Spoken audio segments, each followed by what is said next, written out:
आज आज 4 दिवस फुल कमाई आहे. ए अप्पा पाहिले कशाला पाहिजे सोड का ते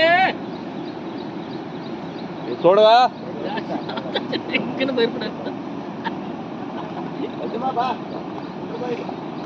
ಮಹಾರಾಷ್ಟ್ರದಲ್ಲಿ ಸುರಿಯುತ್ತಿರುವ ಧಾರಾಕಾರ ಮಳೆಗೆ ಘಟಪ್ರಭಾ ನದಿ ಅಪಾಯ ಮಟ್ಟ ಮೀರಿ ಹರಿತಾ ಇದ್ದು ಇಂದು ಹುಕ್ಕೇರಿ ತಾಲೂಕಿನ ದಡ್ಡಿ ಸೇತುವೆ ಮುಳುಗಡೆಯಾಗಿದೆ.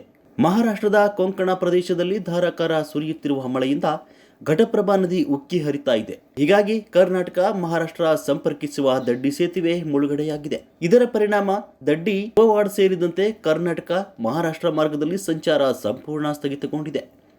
ಅಪಾಯದಲ್ಲೇ ಸೇತುವೆ ಮೇಲೆ ಜನರ ಹುಚ್ಚಾಟ ಮೆರೆತಾ ಇದ್ದಾರೆ. ನಿನ್ನೆ ಸೇತುವೆ ಸಂಚಾರ ಬಂದ್ಗಾಗಿ ಪೊಲೀಸರಿಂದ ಅಳವಡಿಸಿದ್ದ 2 ಬ್ಯಾರಿಕೇಡ್ದಲ್ಲಿ 1 ಬ್ಯಾರಿಕೇಡ್ ಕದಿಮರಿಂದ ಕದ್ದೊಯ್ಯಲಾಗಿದೆ.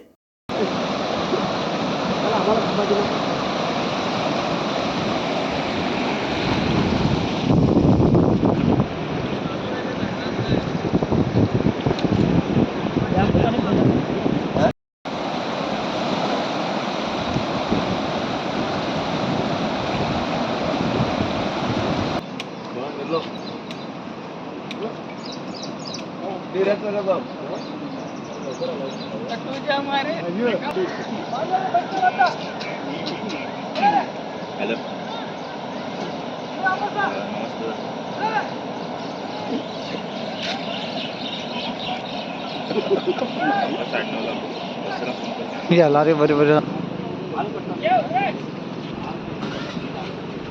ಗಾಡಿ ಮಾಡ